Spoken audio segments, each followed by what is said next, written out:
We do have our last caller. Let's get him on. Anthony, you are on with Brian and Ethan. How are you? Not bad. How you guys doing? Doing well, thank you. What do you got for us today? I really haven't heard you guys' show yet, so I'm sort of not really sure what topics you guys are talking about right now. So typically, but I'm calling. Okay, go on. It's open to supernatural claims, gods, ghosts, spirits, aliens, and conspiracy theories. Oh, awesome. Right up my alley. Good. All right. What do you got? Well, I'm a long life abductee. All my life I've been taken, but I'm finding out now. Sorry, can you real quick, can you clarify that when you say abductee? Well, the Insecto Beans, they're the ones that come for me all the time. So are we talking like aliens or? Oh yeah, definitely alien. Extraterrestrials they're not from here. Actually, I don't really know. I've heard that they're interdimensional, so I'm not really sure. But they do or are able to control the soul. They have technology that's able to harness soul power and do whatever they want with it. Since soul is energy, it's just a way of harnessing electrical energy that we just don't know about yet. But that's what their main technology is based on. There's a lot of soul searching, and they tag on to from stuff that I've heard from Linda Moulton Howe. They are able to track souls, since all souls are from different parts of the universe. It's not just from Earth; it's from everywhere. You gave a citation here. Can you say that name again? I just wanted to check it out. Which one? The one you just gave. Something Howe. Oh, Lyndon Moulton Howe. Lyndon Moulton Howe. I just want to check. She's a research top researcher in this field for many years, many decades. She's done actual back in the 60s. She did an article, I think, with 5 abductees from the Insecto Beans, and they all pretty much said the same thing. It's pretty crazy. I mean, when I first met them, I never knew about them. I always heard about little grays and all that stuff, and I never really. I mean, I've always sort of believed in that, and knew there was other things out there. But when I became face to face with it, that's when everything changed. Real quick, where did you get that name from? The Insecto Beans? Well, they're called the mantis beans. Maybe even the ant people from what the Hopi tribe have talked about. They've been around forever. Insectoid aliens. In our. Okay. So when did this first happen? Okay, the actual meeting happened almost 4 years ago. It was in November. I think it was like 2016. 2016. So 4 years ago, December is when I actually was taken by them, and they showed me a bunch of crazy stuff. And since then, I've actually have been remembering things from my past and putting together a lot of stuff that's happened to me over my many years. 47 now. So everything is sort of falling into place and making sense now of how everything in my life has been. I just recently had family that found us, and they were all abductees also. We got into this big old conversation, somehow led into the aliens, and they started telling me some stories, which I hadn't told them anything about me at that time. And they were just telling me just crazy stories, how we're from the pyramids. Our bloodline is from the pyramids of Mexico. And my great uncle was telling me that he used to play in the, villages in his village with pyramids in it. And they would see like lights and balls of orbs and, flying around. He said that was just normal to them every day. He goes, over here, everybody thinks it's crazy and it's not real. He goes, but everywhere else, it's everybody's past. So it's in their culture. I do just have to ask this real quick. You are being Sure. serious. You're not pranking the show by it, are you? No, I'm completely 100% serious. I've actually done interviews, couple shows. Oh, okay. So I mean, I have had a couple sightings that are posted on MUFON. So I've been out more and more sort of talking about it. I mean, I haven't talked about it in years because, of course, it's crazy and everybody thinks you're crazy and they think you're on drugs and all this stuff. And just, just sort of, all right, who wants that kind of attention? Who wants to, I just forget about it. But my last time that actually just happened 3-4 months ago, that time it really sort of opened my eyes to what was really going on. Hey, would it be possible just to go through just a brief step-by-step to the abduction process? Like, do you go to bed and then this happens? Are you driving down the road and something happens? Okay, well, the first time it was during the daytime. It was 3 o'clock. I was putting my daughter to sleep. She was 1.5 at the time. Okay. And I went to lay down to take a nap and put her in the bed. I had the monitor up, checked out the monitor. She was fine. It was 3:09.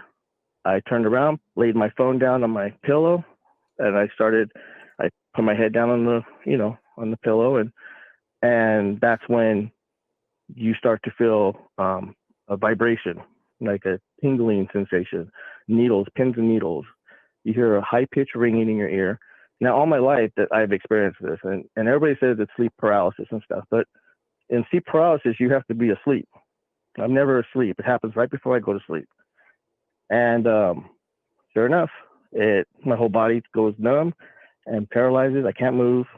I know what's happening because it happens all the time. This is the time that I actually decided to just go with it, not fight it, because every time I fight it, I wake up the next morning and I really just wouldn't remember anything. And this time I said, I'm just going to go with it. So my body ends up starting to raise up off the bed about 1 inch. I start to slip towards the foot of the bed. And I remember thinking, I'm going to fall off the bed because I'm moving, just sliding off the bed. And next thing you know it, I'm picking up speed. I'm going faster. And I'm like, wait a minute, I should have fell off the bed a long time ago. My stomach is being taken away, like a roller coaster ride type thing.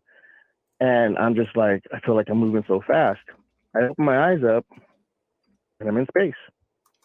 I'm seeing stars, I'm seeing planets, everything whizzed by. In a ship? It was just, or like, just what are you in? You're just floating? Now, I've always thought about this. I don't remember seeing anything but just what I'm seeing. I don't remember looking down at my hands or looking around me. I remember just seeing this and stopping in front of a planet that was so big, and it was just so peaceful how it just sort of turned very slowly, and the colors were just amazing. It was just different violets, greens. The clouds were shaped like a zebra pattern across the world. It was just very alien looking, but yet, just crazy, just so different. When I look down, I see a wormhole open up, blue vortex, and I go right into this vortex. And now I'm traveling even faster than before. And I'm seeing just clusters of stars. I mean, it's so beautiful, the colors of everything. And I'm starting to see other of these blue tubes, and they're all traveling near me and around, and it looks like a highway system. And these blue tubes are going into this massive white light. Now, this ball of light was just crazy light, and these tubes are going right into it. And it just felt like I was going too far. And at that moment, I was like, I got to go back. My daughter's home alone because I'm not there, and I felt a jolt back, and I'm in my body now. And you feel that kind of falling feeling, that one is like, oof, and then you're like, okay. I open my eyes and I look.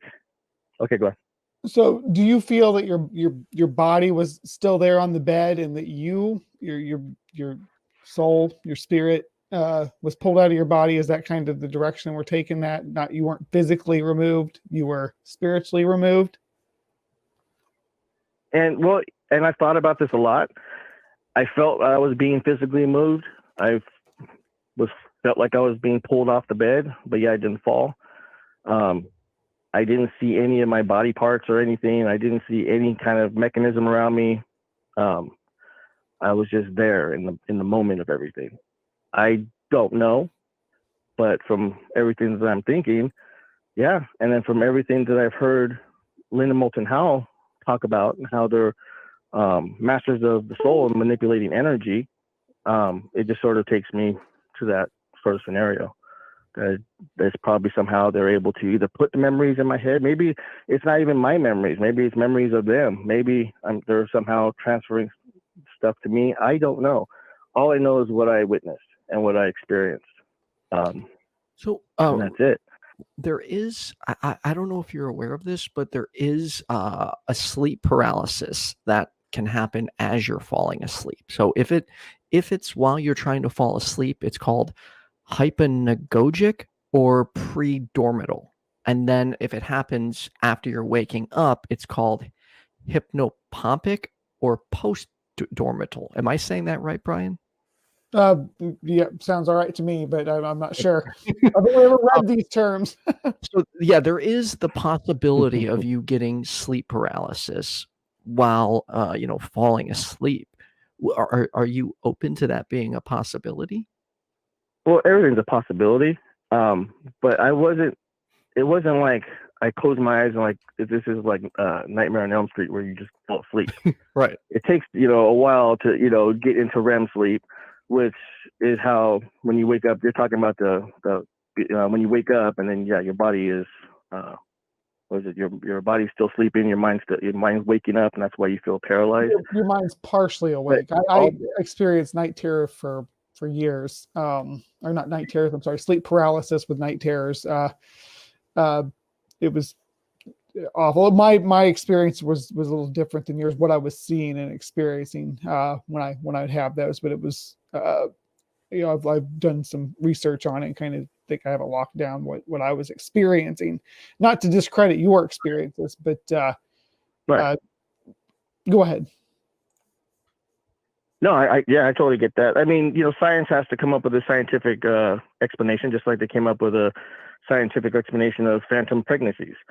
Thousands of women say they were pregnant and all of a sudden the fetus is gone, but some even have proof that there was a fetus in there and it's gone, so they say it's a phantom pregnancy. The body absorbed the fetus, whatever. They can come up with whatever, and then they say it's published in the scientific journal and that's what it is.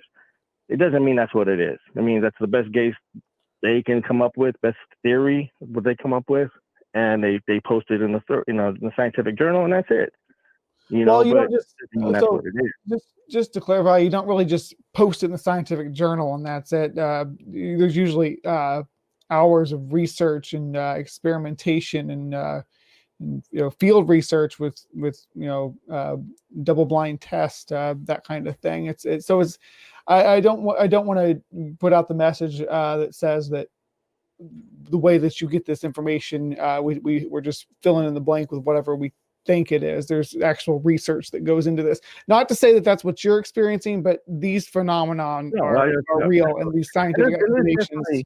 I'm sure there's sleep paralysis the way they're talking about. Yeah, I mean. Okay, I just wanted to clarify that. That's always happening. Definitely, it always makes sense. Well, when you wake up after this supposedly, hello? Yeah, we're here. Yeah, we can hear you, bud. Okay, sorry. But when you wake up after this, sleep paralysis, and you turn around, that's when the being was standing right before me. He was about 9 feet tall. He stood about close to the top of my curtains, maybe a little bit above. Very, very tall, long legs.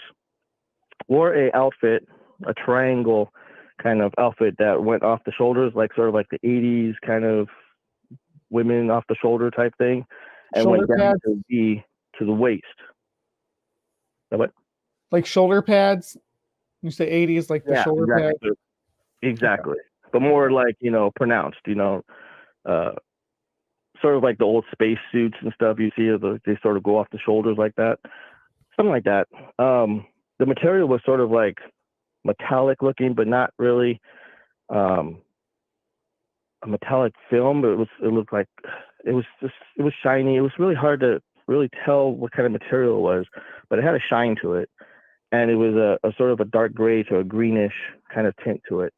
It had an emblem. I can't remember what the emblem was, but the face was really long, narrow, had teardrop eyes, black eyes, all black, definitely insect looking. Had feeler tentacles on the bottom of his lip or chin.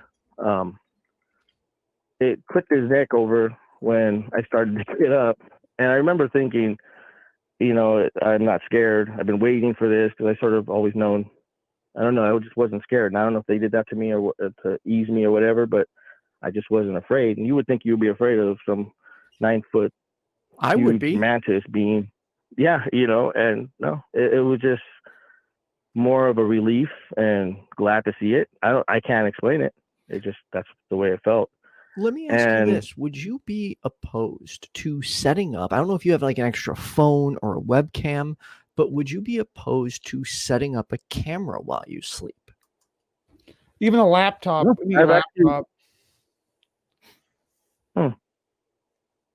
I've actually thought about doing that, or even going to like a sleep study, because I don't sleep a lot. I mean, I have severe insomnia, probably because I'm always thinking somebody's going to take me. I mean, I don't know. Yeah, you should definitely consider a sleep study. I know I went many years ago, and they had identified sleep apnea, and because I wasn't sleeping well at all. I was constantly waking up choking, and it was horrible. But my knock on wood, my sleep apnea has since gone away since I dropped weight and got healthier. Would you be open to, I guess, not only seeing if you can get a sleep study? Granted, if you don't have insurance, I know that could be difficult. But not only that, but would you be willing to start recording? Okay, let me ask you this: how often do these occurrences happen? Well, they happen every about 3 or 4 years, and they'll take a break after a while, and then they'll come back for about 3 weeks, a couple weeks. So do you know when you're due for one again? Crazy things happen. Okay. Oh, my daughter, she's also been taken with me. She's 4 now. They're very interested in her. The last time that they came was the time where I sort of realized what was really going on. So it's just been one thing after another that's been leading up to this moment for my whole life. And everybody's like, oh, it could be this, it could be that. It's like, no, this is just my life. When I was 12, there was an alien handprint on the window that glowed. My cousin saw it. We all went in the backyard, saw nothing, and there's this huge handprint on the window. There's been several times where I was in accidents. I should have been killed. Was never killed. I'm an immaculate conception. My parents didn't have sex happen to me. So, it's true. My biggest concern here is that you might not be getting enough sleep. And what if, for instance, when you say like it occurs every 3 years and then shows up, what if it's occurring when you're getting more and more sleep deprived and your anxiety's heightened, and then this occurrence happens, maybe you get some more sleep and then it goes away? Because I know when I go for longer periods of time without sleep, my brain goes to funny places.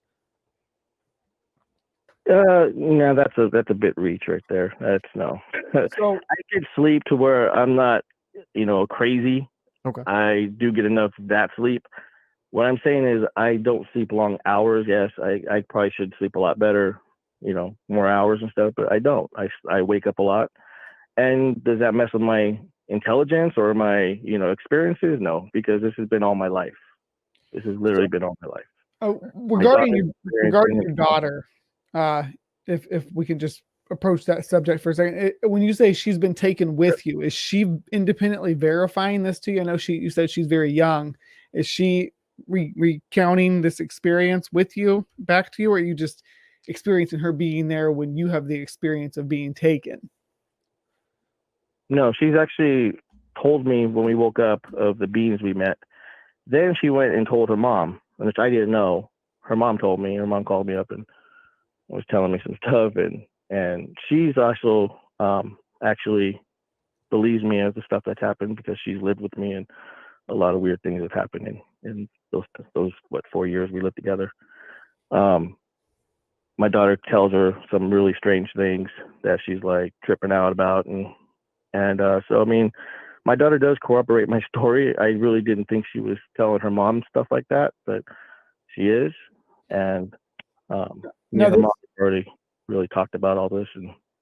And this never happened when you were like say you're operating a vehicle or going for a walk or anything. Does it usually happen when you're in more of a sedate situation? You're sitting down or laying down?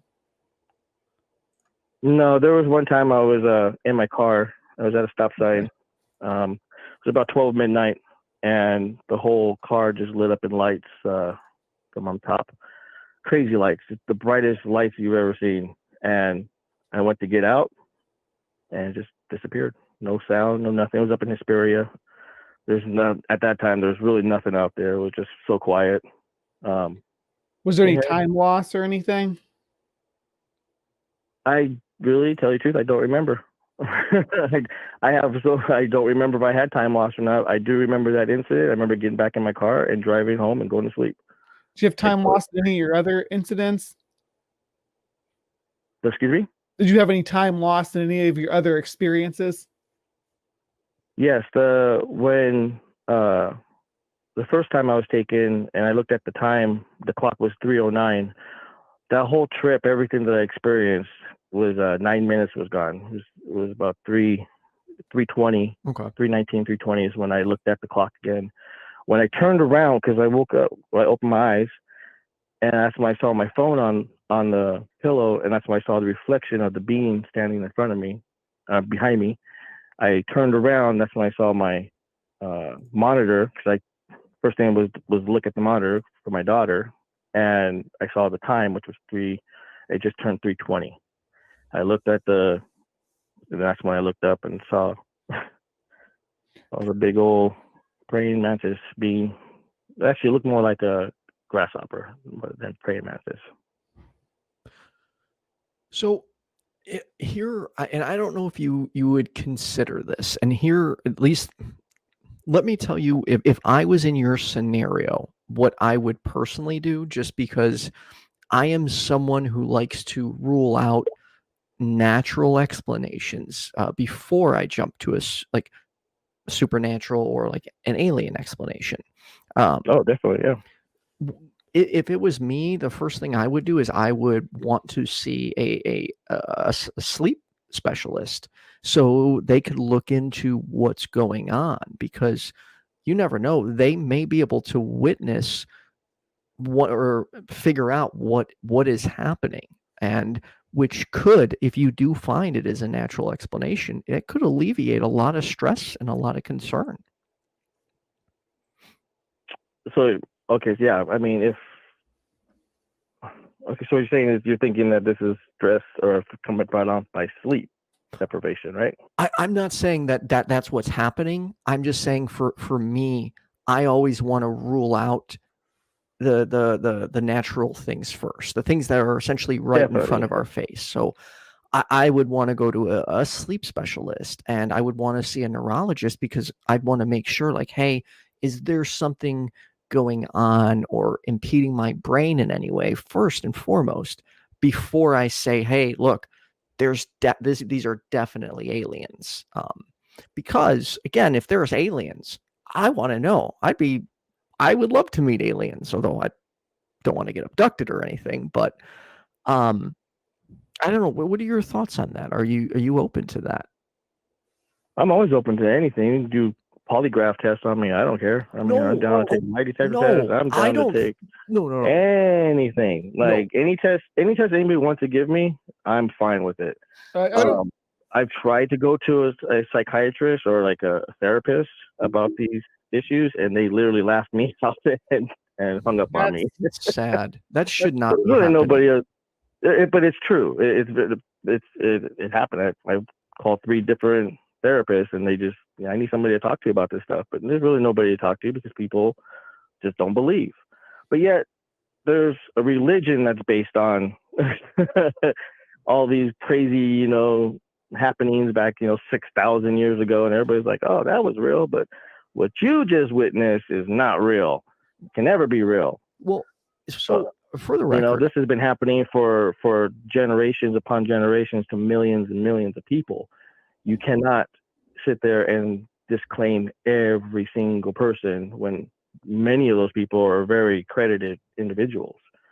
You just can't. No, it comes to a point where all this non-proof becomes proof, because not everybody is going to be lying about everything. Not, a lot of people have actual proof. So if that one person has proof, then why is everybody else lying? Just because they don't have proof? I mean, they just have proof showing that it was real, that it did happen. So there are beings that are doing this, but everybody else is lying because they don't have proof. That makes no sense. Well, no, I definitely, for the record, I don't think you're lying. I can't speak for Brian, but I don't think he thinks you're lying either. No, I think that what you're experiencing is a real phenomenon that's happening to you. I do think that, whether it's a natural sleep disorder or something extra natural, supernatural, extraterrestrial, I don't know. I don't want to speculate because I'm not qualified to make that kind of assessment. But I do like to pull out the natural explanations and see how the situation holds up. I do see some parallels to your experiences and experiences that I've had with sleep paralysis, and I don't want to apply my experiences directly towards yours, because there was no, the beings that I experienced were very different from what you're experiencing. The time, the situation, there were factors included with my experiences that maybe not paralleled directly with yours. However, some things like what you said with feeling like you were gone for hours, but only a few minutes had passed, and things like that. That's definitely very, very relevant to sleep paralysis experiences, though. And regarding your religious comment, no, at least for where I stand, I think aliens are far more likely than anything supernatural. So I'm on the same page with you there. I just personally would like to eliminate all other possibilities first and foremost, because honestly, I do feel bad for you that you're not getting the sleep you need. I know, at least me, if I was in your position, my anxiety would be heightened. I would get terrified to go to sleep, because on one end, sure, I want to see aliens, but on the other end, I don't want to be abducted. Yeah. Like that's terrifying. And getting laughed at by a healthcare professional when you try to bring this to their attention that you're having these experiences, that's ridiculous. That's so unprofessional. That should never have happened to you. No exactly. one should ever treated you that way for bringing this to them. Well, I mean, what was the first thing you guys said? Are you being serious? I get it. I totally get it, because I tell my friends, I tell my family and stuff, because I'm done being quiet about it. I'm done. I'm done. It was more of a situation where we're going through this. We're vetting for trolls more than that. Right. We just doubt you specifically. Sometimes we get people who purposefully make really large claims only to mess with us. So I was just trying to navigate the waters and see, okay, are we taking this? Is this person being serious? If so, I want to take this conversation seriously. Or is this person messing with me? So then we can just get rid of the call right from the get-go. No, well, I mean, I'm definitely serious. Like I said, I've been on a couple other, the Bradley Powers show with Cass. I've done their YouTube show a couple times. But I'm just sort of this is more of a therapeutic thing for me now. It's sort of turned into, and I'm actually probably thinking about opening up my own little YouTube and just being able to talk about it. And I really don't care what people think and talk, but me being able to talk about this and verifying it, validating it and stuff in my head, it just sort of makes me feel better. And I mean, there's just it's basically knowing the biggest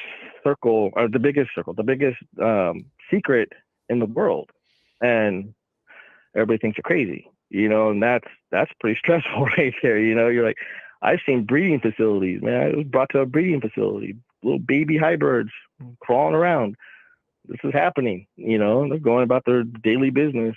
It's crazy stuff, Yeah. but nobody wants to believe. And I think we need to stop putting what am I going to do, No, and we need to stop putting a crazy label on people. And I definitely would not do that. We are both advocates for not calling people crazy for having these claims, even religious claims, supernatural claims. It doesn't mean you're crazy. What your experience is, and talking to you, I feel like you're being genuine with me. This is what you feel is happening, which is fine. I'm a skeptic, so I'm always going to be looking for the natural cause, unfortunately. But I'm not here to discount you. I'm glad you feel comfortable giving us a call and talking to us about this, because so many people have these experiences, whether they're real or not, are so stigmatized that they're afraid to reach out about them. And it can be scary. These kind of things can be scary. And if you don't have access to someone you can unload on essentially about these without getting laughed at, which is ridiculous, all it's going to do is compound it. Yeah.